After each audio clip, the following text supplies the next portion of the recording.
Seja muito bem-vindo ao Na Mente do Crime. Eu sou Eli Mateus e hoje a gente vai entrar num dos casos mais estranhos, inquietantes e profundamente perturbadores da história europeia. Um caso que não é famoso no Brasil, mas deveria ser. Antes de começar, deixa o like, se inscreve, comenta aqui embaixo de onde você está assistindo e me diz: você acredita que algumas pessoas conseguem se esconder dentro da rotina de uma família sem serem percebidas? Quero saber a sua opinião, então comenta aí.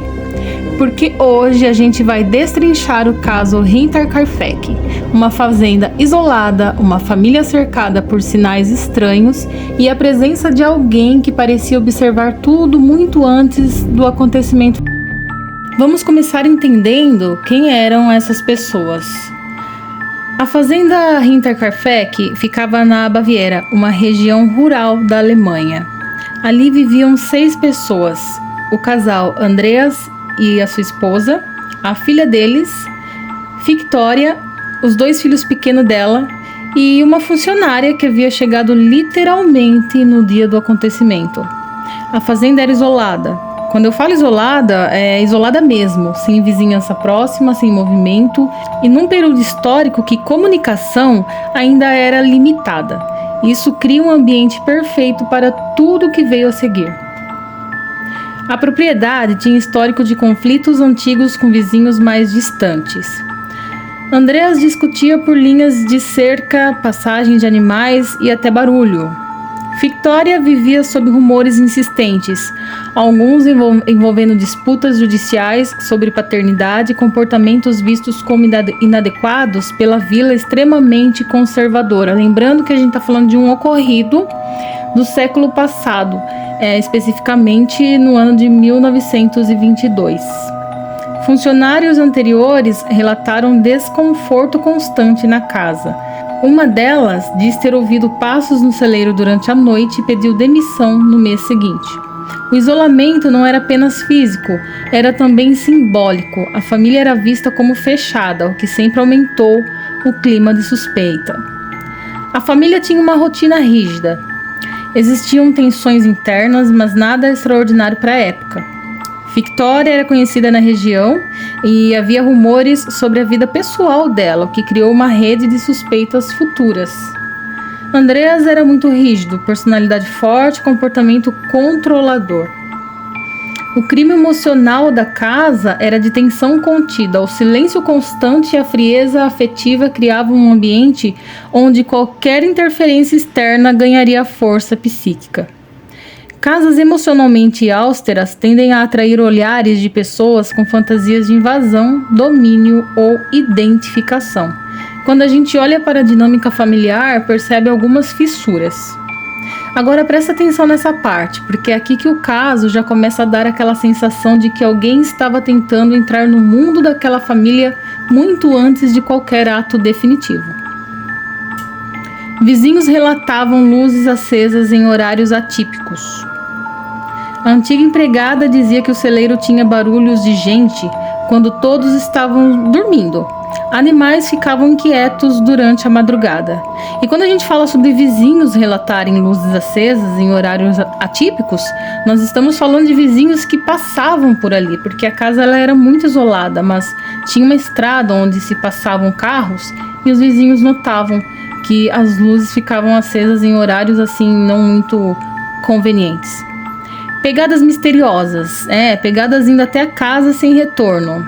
Agora comenta aqui, você teria dormido tranquilo depois de ter visto isso? Só para eu saber se sou eu que sou medrosa mesmo. Porque eles viram uma pegada na neve que levava até a casa, mas essa pegada não tinha retorno, ou seja, era alguém que estava chegando e se infiltrando e ficando por ali.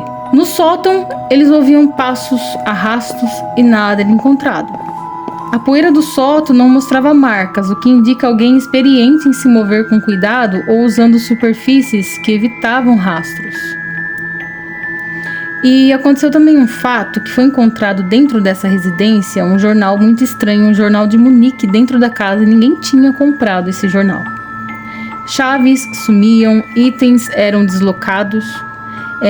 Victoria comentava com vizinhos que sentia alguém observando.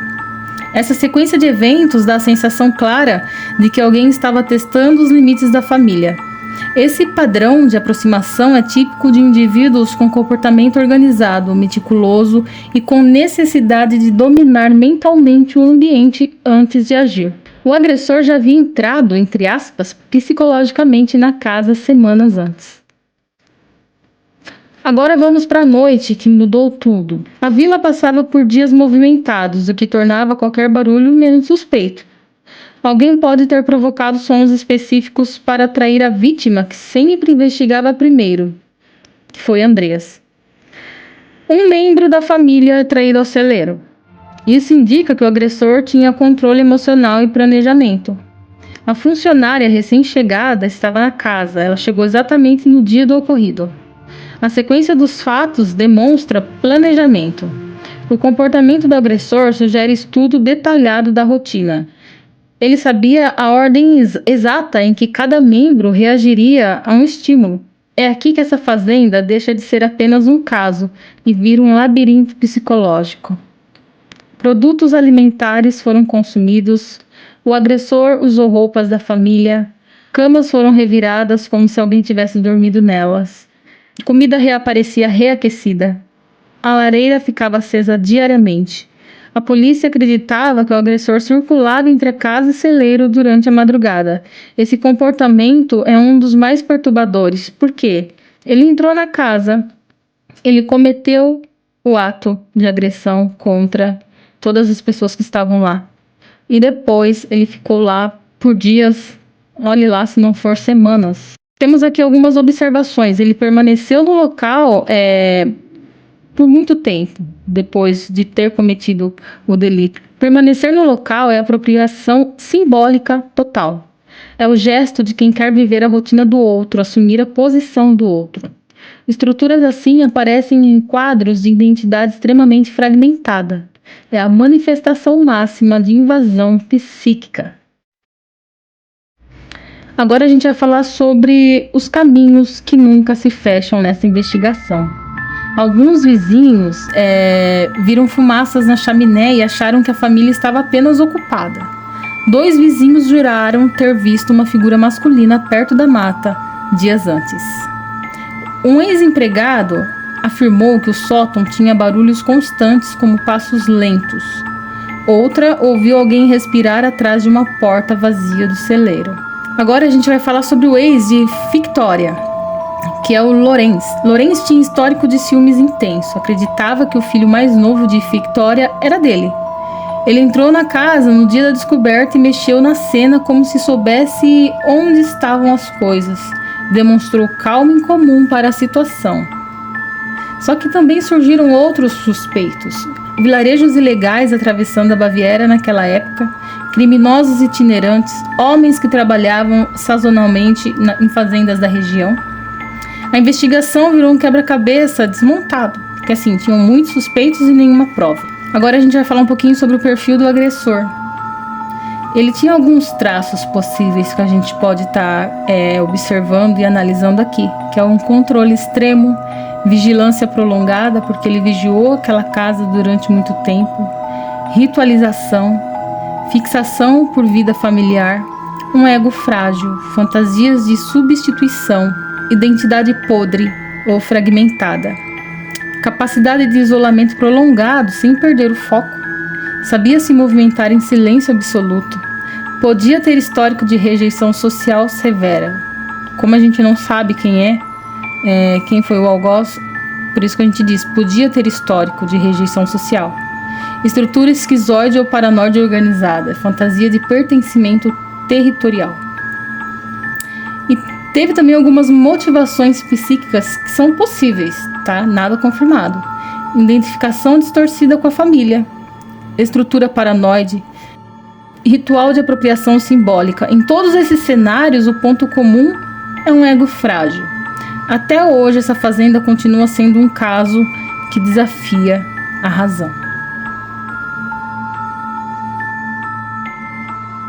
E se você chegou até aqui, comenta a palavra sótão só para eu saber quem realmente acompanha os vídeos até o fim. Se inscreve no canal, deixa o like, compartilha esse episódio com alguém que adora mistério e comenta qual caso você acha que eu deveria analisar no próximo vídeo. Eu sou Eli Matheus e esse foi mais um mergulho na mente do crime e até o próximo episódio.